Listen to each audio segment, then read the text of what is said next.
دوسری علامت جس کو دیکھ کے پتا چل جاتا ہے کہ یہ مسلمان ہے، سب سے بڑی علامت، وہ نماز کا بہت زیادہ اہتمام ہے۔ قرآن جہاں سے شروع ہوتا ہے اور اہل ایمان کی جہاں قرآن نے صفات بیان کی ہیں، وہاں عقیدے کے بعد اللہ نے سب سے پہلے نماز کا ذکر کیا ہے۔ الذین یقیمون الصلاۃ، نماز کو قائم کرتے ہیں۔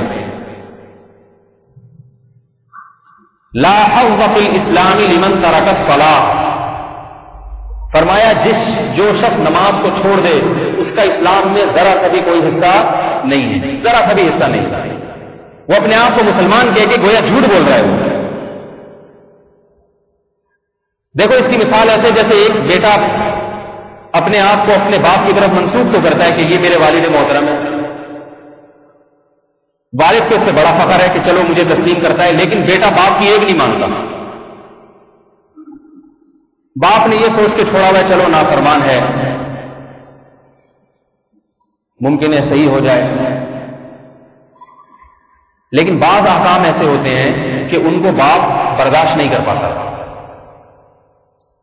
باپ بیمار ہو گیا، ایسے وقت میں نالائق سے نالائق اولاد بھی باپ کو پوچھ لیتی ہے۔ جب باپ مرض موت ہو، نالائق بیٹے بھی آ جاتے ہیں، امریکہ سے آ جاتے ہیں، بھائی ابا تو ایسی بیماری ہے کہ شہ زندگی ان کی روح پرواز کر جائے، ورنہ کم از کم جنازے میں تو آنے کی ہر ایک کی کوشش ہوتی ہے۔ نافرمان اولاد کی باپ کے جنازے میں آنے کی کوشش کرتی ہے۔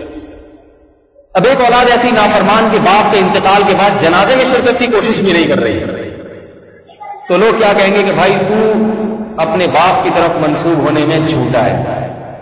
اس کا یہ مطلب نہیں ہے کہ تو اس کی اولاد نہیں ہے، مطلب یہ کہ ایسی اولاد ہے کہ ہونا نہ ہونا برابر ہے۔ اللہ نے ہمیں بہت سارے احکامات دیے، یہ نہیں کہا کہ ان حکم کو چھوڑ دو گے تو تمہارا مجھ سے کوئی تعلق نہیں ہے، کافر ہو جاؤ گے، یہ نہیں فرمایا۔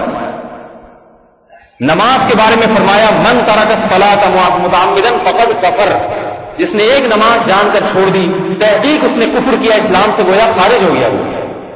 یہ گویا کا لفظ تو میں اپنی طرف سے بڑھا رہا ہوں، حدیث میں گویا کا لفظ نہیں ہے، فرمایا یقینی خارج ہو گیا۔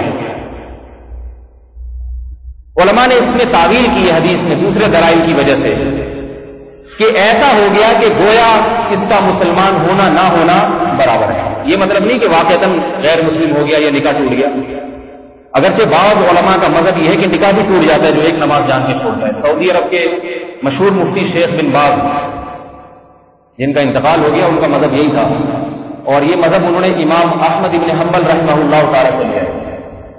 ائمہ اربعہ میں امام ابو حنیفہ، امام مالک، امام شافعی رحمہ اللہ تعالی کی رائے یہ ہے کہ نماز کا جان کر قضا کرنے والا کافر تو نہیں ہوتا مگر کفر کے قریب پہنچ جاتا ہے، اور بعض ان میں سے کہتے ہیں کہ کافر تو نہیں ہوا مگر اس کو قتل کرنا حکومت پر لازم ہے کہ اس کو قتل کر دے۔ امام ابو حنیفہ کہتے ہیں قتل نہیں کیا جائے لیکن جیل کی کوٹری میں ڈال دیا جائے، اتنا مارا پیٹا جائے جب تک توبہ نہ کر لے اس کو باہر نہ رہائی نہ ملے۔